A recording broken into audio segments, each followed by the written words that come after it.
에스겔 5장 우리 한 절씩 교독하도록 하시겠습니다. 너 인자야, 너는 날카로운 칼을 가져다가 삭도로 삼아 내 머리털과 수염을 깎아서 저울로 달아 나누어두라.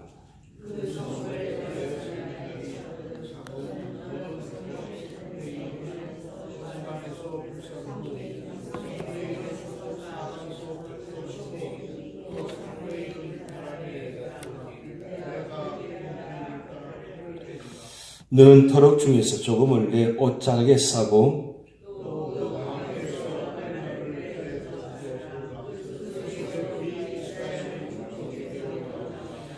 주 여호와께서 이와 같이 이르시되 이것이 곧 예루살렘이라. 내가 그를 이방인 가운데에 두어 나라들이 둘러있게 하였거늘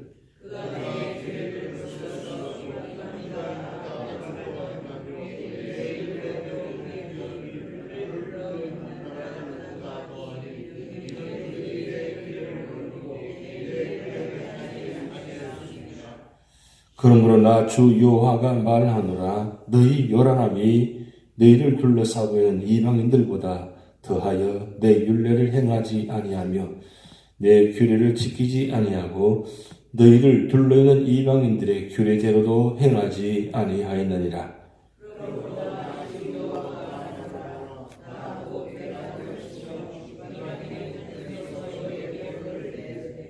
내 모든 가증한 일로 말미암아 내가 전무후무하게 내게 내릴지라.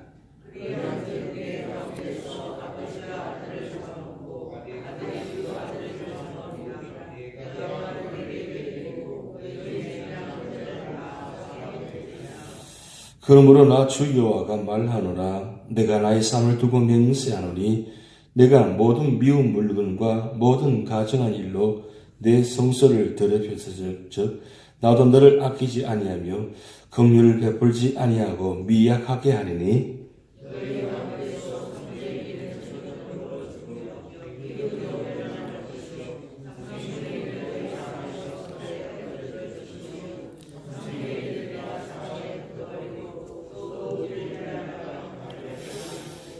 이와 같이 너가 다한즉 그들을 향한 분이 풀려서 내 마음이 가라앉으리라. 내 분이 그들에게 다한즉 나 여호와가 열심으로 말한 줄을 그들이 알리라.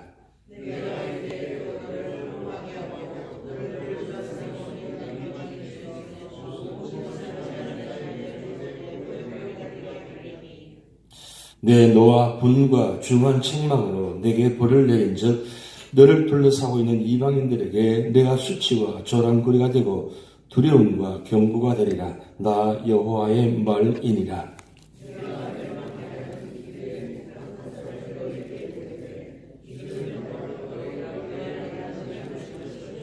합독하시겠습니다. 내가 기근과 사나운 짐승을 너희에게 보내 외롭게 하고 너희 가운데 전염병과 살육이 일어나게 하고 또 칼이 너희에게 임하게 하리라.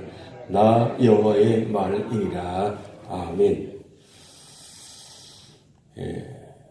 이 에스겔서는 요한계시록과 연결되는 말씀입니다. 그러기에 에스겔서는 환상의 많이 말씀이 나타나고 예언적인 행동들이 많이 나타납니다. 이 에스겔 이름의 뜻은 여호와께서 강하게 하신다, 그 뜻입니다. 왜 하나님께서 이 에스겔 선지자를 포로의 땅 바벨론에 세워주시는가? 그것은 하나님께서 유다 백성들을 사랑하셔서 이 유다 백성을 멸망시키기 위해서 바벨론을 보내신 것이 아니라 70년 동안 이 유다 백성을 강하게 세우시기 위해서 에스겔 선지자를 보내셔서 이런 말씀들을 하게 하시는 것입니다. 이 예레미야 말씀과 에스겔 말씀은 거의 비슷한 구조로 되어 있습니다.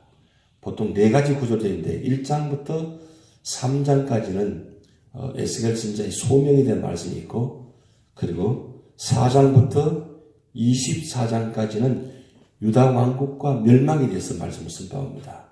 그리고 세 번째 33장부터 39장까지는 유다의 회복에 대해서 말씀이 기록되어 있고, 마지막 40절부터 48절까지는 그 유다 왕국의 축복에 대해서 말씀하고 있습니다. 이건 예레미야 말씀과 에스겔 말씀은 거의 구조가 비슷합니다. 그런데 에스겔 선지자는 바벨론에 사로잡혀간 지 5년째 되는 해부터 해서 1차 포로 기환 전까지 약 22년간 하나님께서는 이 에스겔 선지자를 통해서 말씀을 선포하게 하십니다. 중요한 건 포로로 잡혀가는 그 땅에, 정말 소망이 없는 그 땅에서 하나님께서는 이 에스겔 선지자를 통해서 말씀하게 하시는데, 이 에스겔 선지자는 제사 가문 출신입니다. 사실은 성전 없고 희망이 없는 그곳에서 그 땅에서 하나님은 에스겔 선지자 제사장 출신을 통해서 역할을 하게 하십니다. 여러분, 제사장 역할이 무엇입니까? 백성의 죄를 대신해서 하나님의 제사 드리는 역할이 바로 제사장 역할입니다.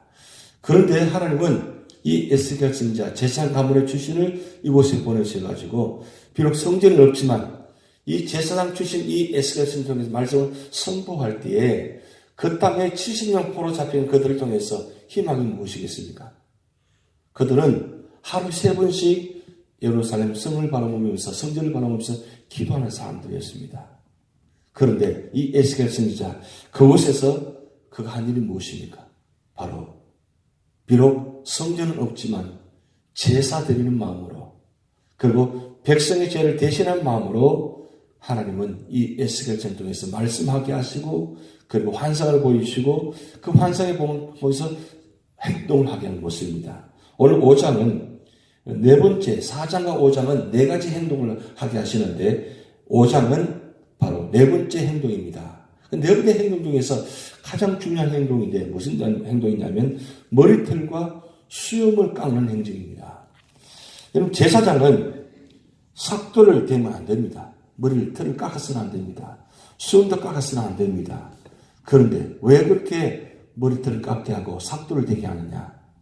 그 뜻은 4장부터 24장까지 유다 사람들이 왜 멸망을 당하게 하는지, 왜 멸망을 당할 수밖에 없는지 그 말씀을 기록해 놓았습니다. 그래서 5절부터 10절까지는 그들이 멸망을 당할 수밖에 없는 이유가 무엇이냐?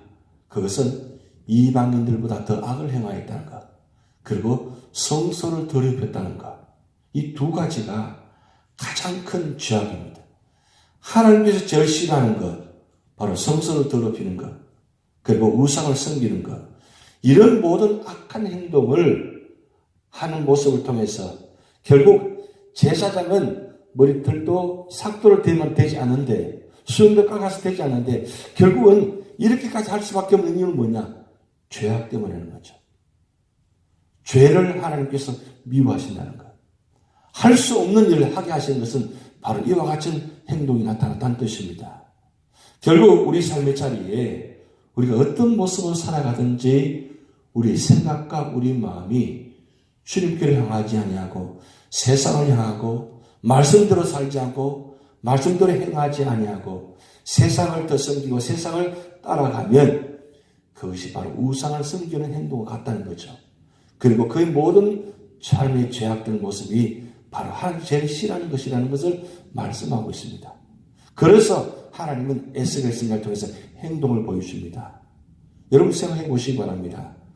유다 백성들이 포로 땅에 잡혀가 있습니다. 그런데 제사장이 머리털을 깎습니다. 숨을 깎습니다. 그 모습을 본 유다 백성들이 무슨 생각할까요? 어떻게 생각할까요? 그것은 하나님께서 그만큼 진노가 크다는 뜻입니다. 1차, 2차 포로로 잡혀갈 때에 그들의 마음이 어땠을까요? 1차 포로 잡혀갑니다. 지금 에스겔 선지자는 2차로 포로 잡혀가는 사람입니다. 그러면 약 340년간이나 지금 유다를 존속해 했습니다.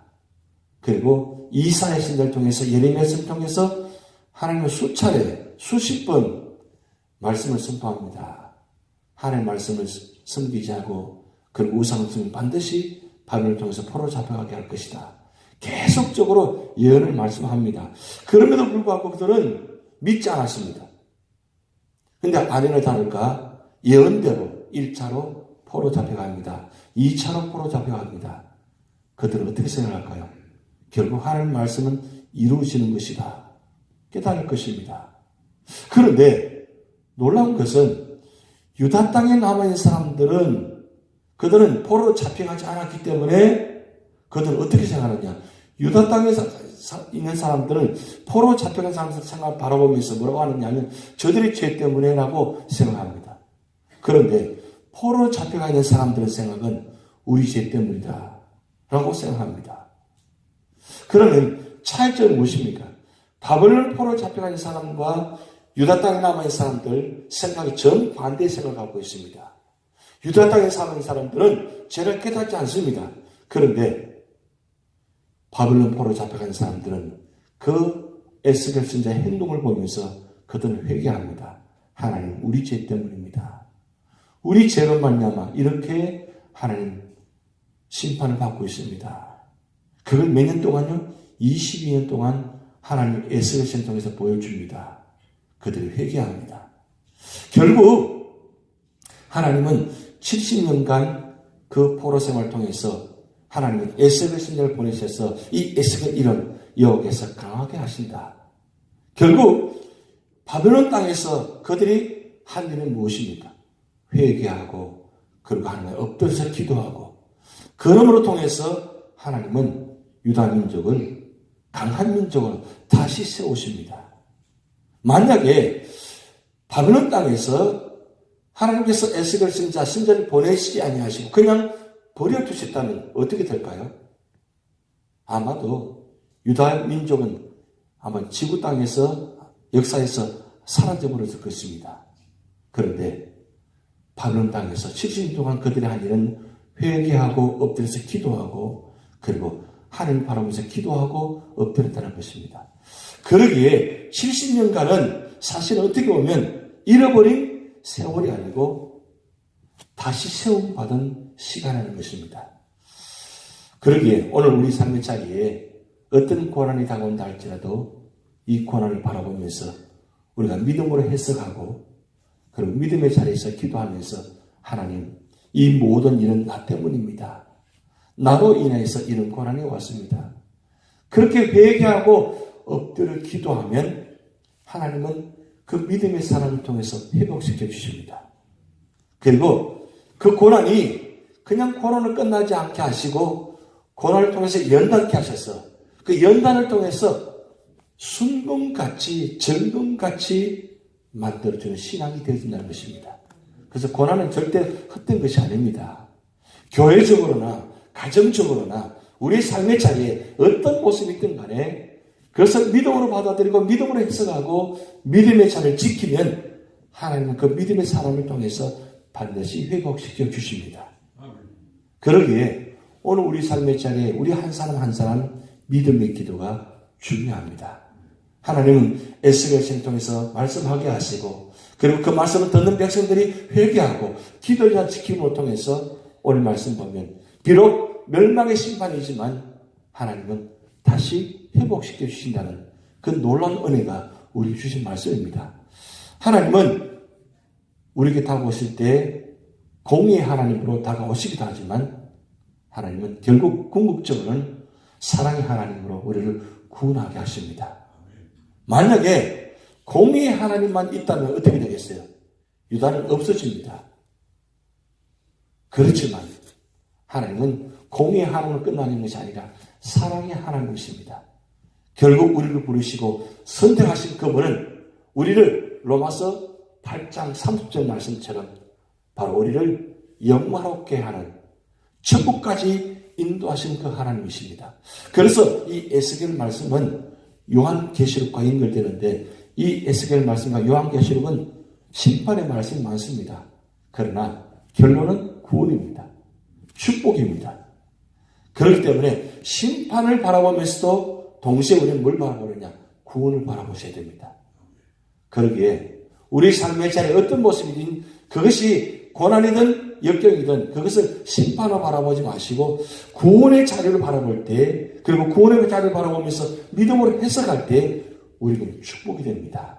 이번 한 주간도 여러분 삶의 자리에 어떤 모습이 이루어지든 간에 그 말씀을, 그 모습을 믿음으로 해석하시고, 그리고 끝까지 믿음을 지키시기 바랍니다. 그리고 끝까지 기도의 자리 지키시기 바랍니다. 그럴 때 그 기도하는 가운데 하나님은 응답하시고 놀라운 비밀을 보여주십니다. 그 축복이 여러분 함께 있을 줄 믿습니다. 다 같이 기도를 하시겠습니다. 하늘에 계신 우리 아버지여, 이름이 거룩히 여김을 받으시오며 나라의 임하옵시며 뜻이 하늘에서 이룬 것 같이 땅에서도 이루어지이다. 오늘날 우리에게 일용할 양식을 주옵시고 우리가 우리에게 죄진 자를 사하여 준 것 같이 우리 죄를 사하여 주옵시고 우리를 시험에 들게 하지 마옵시고 다만 악에서 구하옵소서. 대개 나라와 권세와 영광이 아버지께 영원히 이사옵나이다. 아멘.